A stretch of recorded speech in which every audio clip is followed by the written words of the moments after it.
आप लोग कैसन बानी। और हम गाना लेके होली के गीत आ गइल बानी तारा लोग के बीच में। और गाना हमार सुनी और भाई के ज़्यादा से ज़्यादा गाना के शेयर करी ताकि दूसरे के पास जाए। और यह गाना गाना के बना के तेरे गा सकता नहीं आप लोग। चलिए आप लोग इस गाना को हम लाइन बाय लाइन सुनाते हैं गाना को।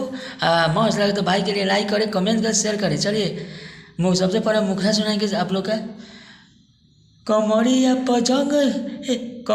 पजंग रोज चलता, सैया जी के मन नहीं भरता।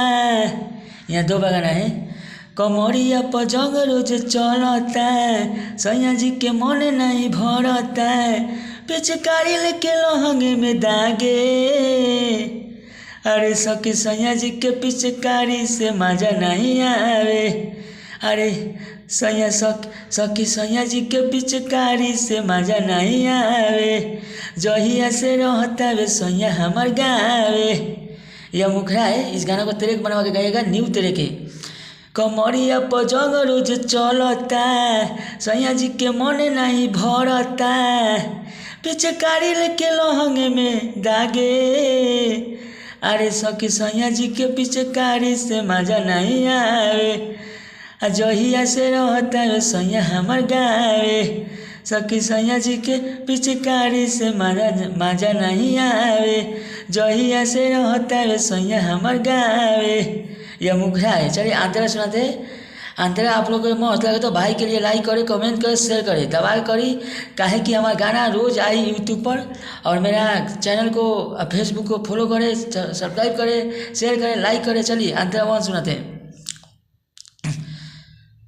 सखी का करी सैया के खेला, रंग देला रंग लेके करेला झमेला।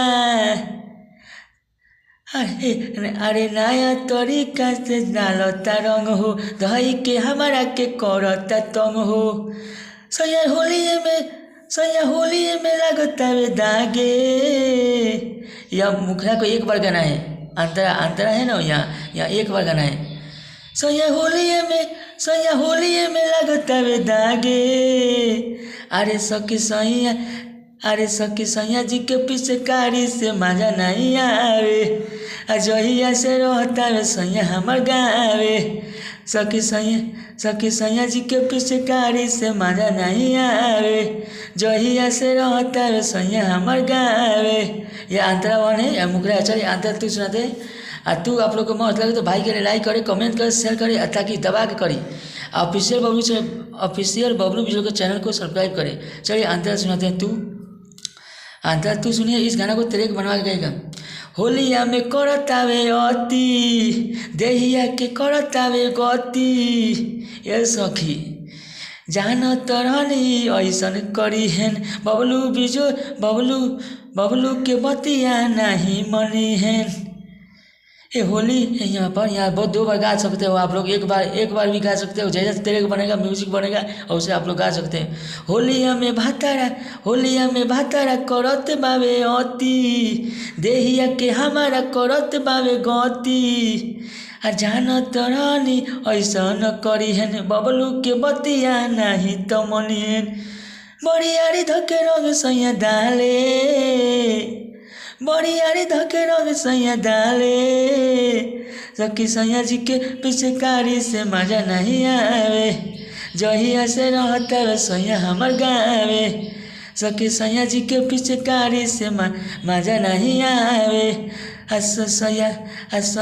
जहिया से रहता वे सैया हमार गावे। ये सखी यह होली का गीत है। यह होली का गीत लेके आई बनी आप लोग के बीच में। और मेरा चैनल पर जाएगा और फेसबुक पर जाएगा।